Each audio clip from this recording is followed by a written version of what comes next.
திருத்தணி அருகே திருவள்ளூர் மேற்கு மாவட்ட தமிழக வெற்றிக் கழகத்தின் சார்பில் 5 லட்சம் மதிப்பில் வீடில்லாத ராஜேஸ்வரி என்ற பெண்ணுக்கு வீடு கட்டி கொடுத்தனர்.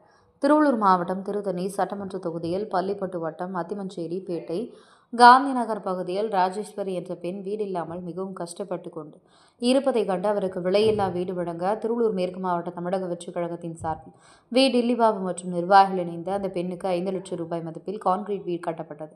இந்த வீட்டினை முறைப்படி ஒப்படைத்ததற்கு மாநில கொள்கை பரப்பு இணைச் செயலாளர் லயோலாமணி, கழக தேர்தல் அறிக்கை குழு உறுப்பினர் முனைவர் சம்பத்குமார் ஆகியோர் புது வீட்டுக்கு ரிப்பன் வெட்டி குத்துவிளக்கேற்றி நிர்வாகிகள் மற்றும் பொதுமக்கள் கட்சி நிர்வாகிகளுக்கு இனிப்புகள் வழங்கி புதிய வீட்டினை ஒப்படைத்தார்.